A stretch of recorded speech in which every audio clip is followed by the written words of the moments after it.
Briefly मैले अब यो बनाउन 15-20 मिनेटमा यति गम्भीर विषयमा कति नै कुरा गर्न सकिन्छ र है। अब यो म अलिकति रिलक्टेन्ट पनि थिएँ, गोपीजीले धेरै नै गर्नुभएको भएर, किनभने अब घन्टौं बिताउँदाखेरि पनि स्क्रैच पनि नहुने टपिकमा 15-20 मिनेटमा कति कुरा गर्ने भन्ने खालको एउटा च्यालेन्जेस आफैमा छ हैन। डिस्पाइट दैट तपाईहरुको चाहिँ टाइमको लागि र मलाई अपर्च्युनिटी दिनुभएको दुवैको लागि थ्यांक यू सो मच। अब यो एक दिन एउटा कन्भर्सेसन सुरु गरेर रिजल्ट आउने खालको विषयवस्तु पनि होइन, इट टेक्स इयर्स। र कहिलेकाहीँ रिफ्लेक्सन गरेर हेर्दाखेरि मैले मेन्टल हेल्थ सुसाइड प्रिभेन्सनको कुरा गर्न थालेको पनि 12 वर्ष भएछ। टाइम चाहिँ छिटै जाँदो रहेछ बनाउन है।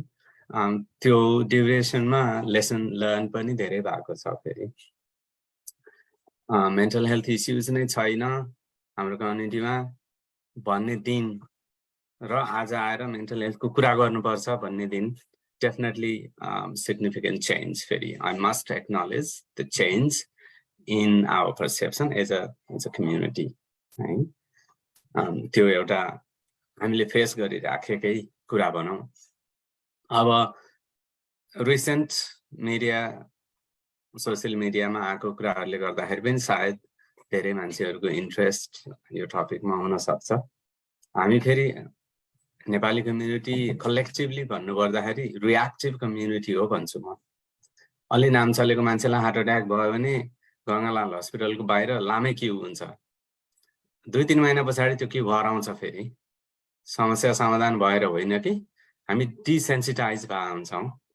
अहिले हाइटेन्स सिचुएसनमा छौँ, सुसाइडको कुरो अलि बढी इन्ट्रेस्ट होला, फेरि अलि दिन पछाडि इट्स नट फर मी भन्ने माइन्डसेटमा हामी हुन्छौँ। यो चाहिँ चेन्ज होला कुनै दिन हैन। हाम्रो लाइफ टाइममा भइदियो हुन्थ्यो भन्ने चाहिँ मेरो आश हो है। तर म सर्टेन छैन फेरि त्यसमा। अब धेरै होपफुल भएन मेरो अप्रोच भन्ने लाग्न पनि सक्छ। I am just being a realist है, त्यति मात्रै हो। अब के हुन सक्छ त हाम्रो यो चाहिँ यसलाई मैले मुभै गर्नुपर्ने स्थिति आयो।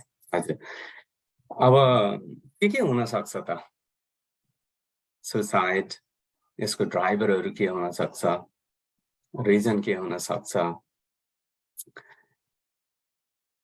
कतिपय language words use to describe or to comment है, कतिको हामी त्यसमा कन्सियस छौँ आई डोन्ट नो। कहिलेकाहीँ लेखिरहेको हुन्छ तपाईले कायरताको बाटो लिनुभयो भनेर। There is no bravery here है। त्यसकारणले हामी अलि सेन्सिटिभ हुनुपर्ने स्थिति हुन्छ। अब इस्यु छ कि छैन भन्ने कुराहरुमा पनि त्यत्तिकै इम्पोर्टेन्ट छ। कयौं मान्छेहरूले त्यो इस्यु नै छैन भनेर कमेन्ट गरिराख्नु भएको छ। अब मेरो नलेजमा भएसम्म है, इच एन्ड एभ्री डेथको मलाई इन्फर्मेसन हुन्छ भन्ने छैन। What I know, 129 suicide deaths in Nepali community since 2009. त्योभन्दा पहिलाको पनि I'm not aware. During this time, I may not have counted all death by suicide. कतिपय कुराहरु त बाहिर आउँदैन। त्यसकारणले what it tells us is that it's a serious issue in our community. हैन, अब त्यसलाई अझ हामीले dig in गरेर हेर्यौं भने what are the other contributing factors? We can say 14 deaths out of 129 are attributed to problem gambling. That's a serious matter. हाम्रो चन्द्रजीले सायद मेरो पछाडि प्रेजेन्ट गर्नुहुन्छ होला ड्रग युज प्रब्लम ग्याम्बलिङ को। ड्रग ओभरडोज को डेथ पनि डबल फिगरमा आइसकेको छ हाम्रो कम्युनिटीमा। मेरो नलेजमा भएसम्म, सायद अहिले चन्द्रजीको इन्फर्मेसनबाट लेटेस्ट इन्फर्मेसन म एक्युरेट इन्फर्मेसन अपडेट हुन पाइएला है। त्यसकारणले अब हामीले अस्ट्रेलियाको नेशनल डाटालाई एनालाइज गरेर हेर्यौं भने डेथ बाइ सुसाइड को कजहरु खोतल्दै गयो भने close to 87% people do have underlying mental health issues. That's quite significant. Ani हामी mental health issues like acknowledge नगर्ने, I can't be mentally unwell भन्ने attitude एकातिर prevail गरिराखेको छ भने जति पनि स्टडीहरुले देखाइरहेको छ the underlying mental health issues are major driver of suicide and attempt by suicide. During COVID restriction lockdown, there was increased attempt. Thank God it was not actual death by suicide, but the attempt was increased in New South Wales alone by 40% compared to previous years. Significant issues are related to the situation people are dealing with. Definitely it's a massive issue, we know. र धेरै जस्तो मान्छेहरुको comment मैले सुन्ने गर्छु भर्खर आएको भाइ बहिनीहरु, yes, younger the person, they are at increased risk of mental health issues and suicide attempt due to so many other factors. That doesn't mean people who've been here for long, established, renowned, successful, whatever the title adjectives we want to give. We know people have taken their own lives. So it's a serious matter. अब के हुन सक्छ त reason, causes, exactly यही हो भनेर definitive answer हामी दिन सक्ने अवस्थामा अलि छैन, तर multiple of those could have played role in somebody's attempt or decision to take their own life. That's the significant severe trauma experience, sudden unexpected loss of loved one, relationship breakdown, significant financial loss, crisis. That's the problem gambling ma. यो चाहिँ factor important भएर आइराखेको हुन्छ, social issue, relationship issues, underlying mental illness. Statistically त्यो सबभन्दा माथि राख्नुपर्ने हो, मैले जानी त्यसलाई पछाडी राखेको छु किनभने हामी अरु कुराहरुमा त्यति फोकसै गरिराखेका छैनौं. अब long term substance use disorder मैले यहाँ अल्कोहललाई छुट्याउन खोजिरहेको छु किनभने अस्ट्रेलियाको क्याटेगोरीमा drug and alcohol and other drugs भनेर क्याटेगोराइज हुन्छ. हामी चाहिँ ड्रग र अल्कोहललाई फरक तरिकाले हेरिरहेका छौं. अल्कोहल भनेको चाहिँ being Australian and having fun भन्ने रूपले बुझ्ने माइन्डसेट छ. यता सब्स्टेन्स युजलाई फेरि फरक तरिकाले हेर्ने जजमेन्टल अप्रोच पनि छ. त्यसकारणले यो दुईटा इस्युलाई अलिकति सेपरेटली आइडेन्टिफाई गर्नुपर्छ कि भन्ने पोइन्ट अफ भ्यूबाट त्यो हिसाबले राखेको छु. victim of trauma, ongoing long term of domestic violence could be one of the factor there as well. The feeling of entrapment, hopelessness, and helplessness. That's one of the major contributing factor in somebody's attempt or eventual death by suicide. Right? अब कोही मान्छे suicidal अथवा सुसाइडको थॉटको बारेमा सोचिरहेछ भनेर कसरी थाहा पाउने त? सबैले यही कुरा लागू हुन्छ भन्ने कुरा भन्दा पनि how do we know when somebody is thinking about it? यो क्वेशन चाहिँ सिरियस क्वेशन हो, तर धेरै अहिलेसम्मको मेरो एक्सपिरियन्समा running mental health first aid training to our communities के भेटिन्छ भने सुसाइडको कन्भर्सेसनमा जाँदाखेरि सबैभन्दा बढी कन्ट्रोभर्सी, सबैभन्दा difficult to accept the fact जस्तो खालको कुराहरू आइराखेको छ. अहिलेसम्म हामीले सुसाइड स्पेसिफिक ट्रेनिङ नेपाली कम्युनिटीमा रन गरेका छैनौं. 2023 मा चाहिँ हामी at least 4 to 6 mental health first aid suicide prevention particular program गर्ने एम लिइराखेका छौं. Let's see how much we can do. त्यो प्लान हो, हामीसँग लिमिटेड ग्रान्ट छ. Not sure whether will get that far, तर एटलिस्ट 2 to 3 चाहिँ will be able to do. अब के हुन्छ, कसरी हामी पत्ता लगाउन सक्छौं भन्ने जस्ट मैले समरीमा शेयर गर्दाखेरि someone talking about death and dying, expression of hopelessness and despair, looking for means of ending their own life, feeling of entrapment, rage, anger, and seeking revenge. Your typical हाम्रो कम्युनिटीमा अलि common र अरु कम्युनिटीहरुमा हेर्यौं भने हामीले war torn countryहरुबाट आएको इमिग्रेन्टहरुमा अलि बढी यो फ्याक्टर देखिन्छ. Withdrawal from friends and families, community, dramatic change in mood, anxiety, agitation, and unusual sleep pattern, uptake or increased use of drug and alcohol. These are the multiple factors. तर कसरी थाहा पाउने त? त्यसको लागि we need to take the training to have the conversation about suicide. How do we find out what to say, what not to say, how to support? What are the supports available free of cost anytime during the day or night? त्यसको लागि चाहिँ let's join in the training. है अब can anything be done? Suicides are preventable.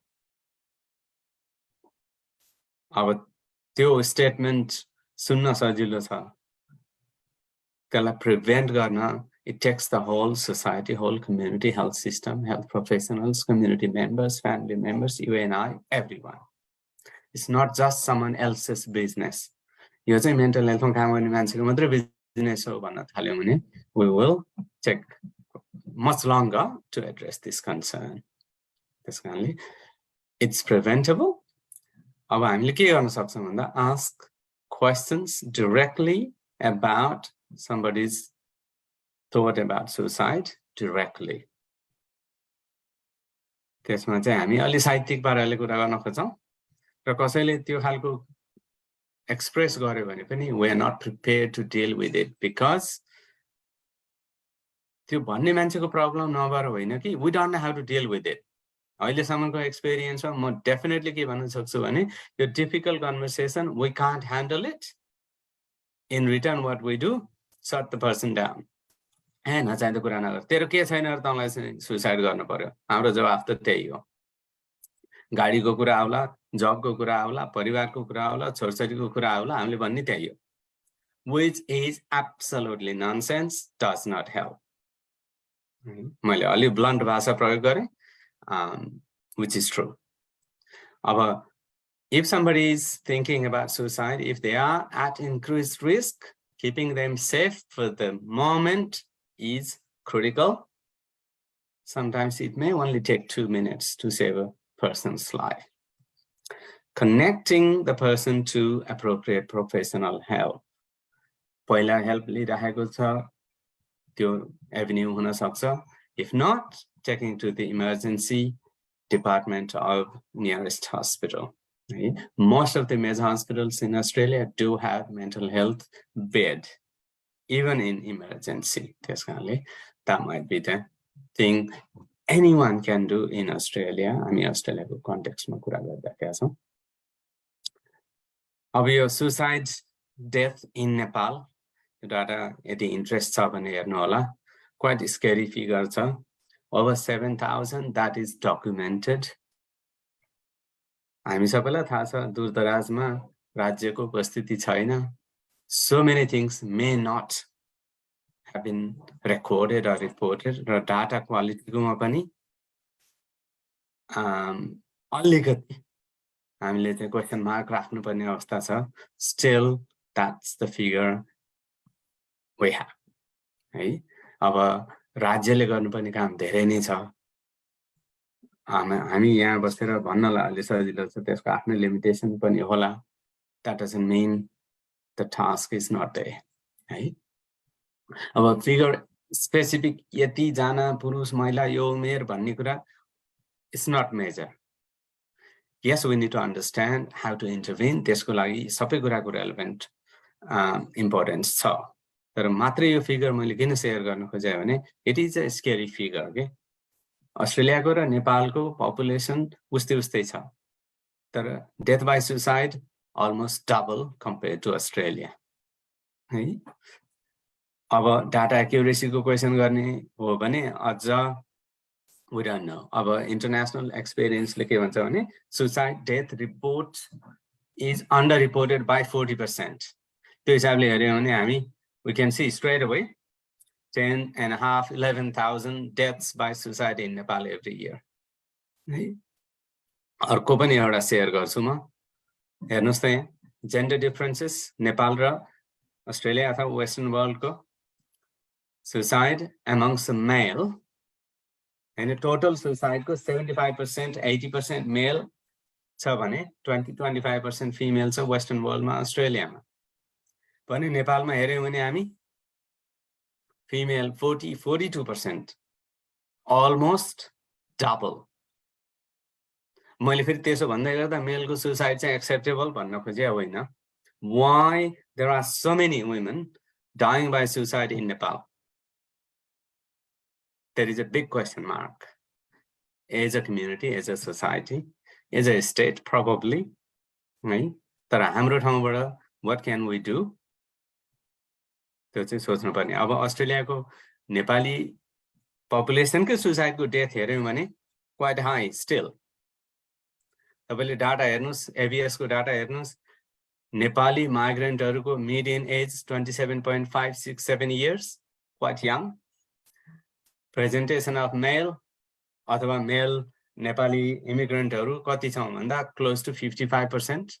अब त्यो coin flip गर्यो भने female हामीसँग 45% मात्रै छ. टोटल पपुलेसन को 45% female छ. तर death by suicide को रेशियो हेर्यो भने quite high. डाटा खोतल्दै गयो भने it's pretty scary. नेपालमा मात्रै त्यस्तो हो भनेर हामी सञ्च मान्नुपर्ने स्थिति छैन. We have significantly higher death by suicide amongst Nepali women even in Australia. So there is a massive issue here for us to consider, to address.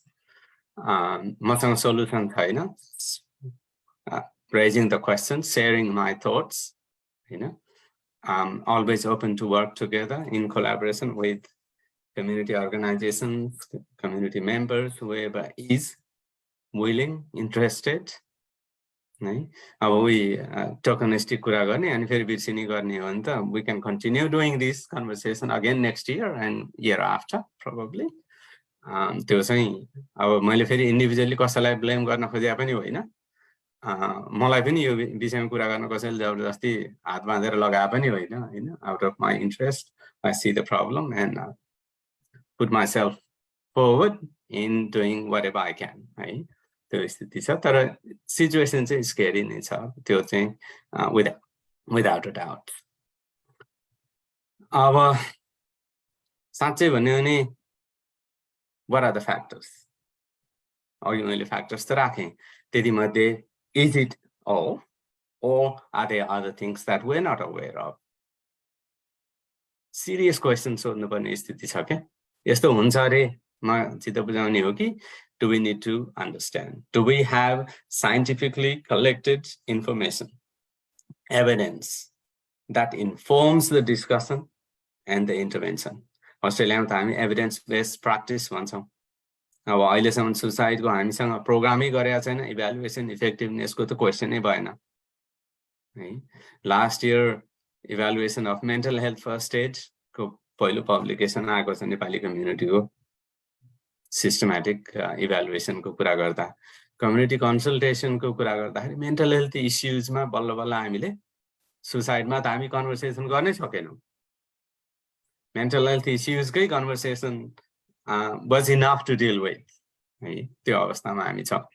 त्यसकारणले possibly 23-24 मा systematic scientific knowledge generation मा जानुपर्छ होला सुसाइडको बारेमा. It's a massive issue भन्ने हिसाबले सोच्ने स्थिति छ. अब वेस्टर्न वर्ल्डमा हेर्दाखेरि being married and being female are protective factor against suicide. हाम्रो ठ्याक्कै उल्टो छ. What is it? हामी नेपाली युनिक भने त यस्तो यस्तो ठाउँमा युनिक देखिरहेको छु के मैले. Is something to do with our societal broader issue or is it serious? Oh, sorry. Something else that we have not seen, noticed, observed or not aware of. Our role of diaspora, I think the community leaders know more than I do, so I better stop there, basically. अब NRN ले के गर्न सक्छ भन्ने चाहिँ अनिलजीलाई नै जिम्मा दिँदा ठिक होला कि अलि मेरो बाउन्ड्री भन्दा बाहिर जाला कि भन्ने डर लाग्यो मैले लेख्नु चाहिँ लेखेँ अनि यसो सोचे फेरि हैन I may have to stick with my role भनेर पनि कन्सिडर गर्न मन लाग्यो भने it's there for NRN to think about it, to consider, to have a views. अब कतिपय अवस्थामा कन्भर्सेसन पनि भएको छ, छलफल पनि भएको छ, फेरि पनि डेफ इयर्समै चाहिँ परिरहेको जस्तो फिल हुन्छ। अब अस्ट्रेलिया नेपाल पब्लिक लिङ्कको जन्म हुनुको श्रेय पनि म NRNलाई नै दिन्छु। फेरि इन्भल्भ भएर त्यहाँबाट केही गर्न खोज्दाखेरि यो ठुलो अर्गनाइजेसन भएपछि गाह्रो हुँदो रहेछ, अब त्यही भन्नु पर्यो। अनि त्यस पछाडि ल समथिङ मिनिङफुल काम गर्नको लागि I need to stay out of NRNA भन्नुपर्ने स्थितिले चाहिँ हामी यहाँ पुगेका छौँ। Still I'm open to working with the NRNA है, फेरि त्यसको अर्थ म एन्टी NRNA चाहिँ होइन, तर अब I'll leave it to you Anilji. Thank you. That's pretty much it from me. I know it's just the scratching of the surface. अब खास विषयवस्तुमा हामी जान सकेका छैनौँ। Hopefully we can work towards the suicide prevention training in our community in 2023 and beyond. Thank you.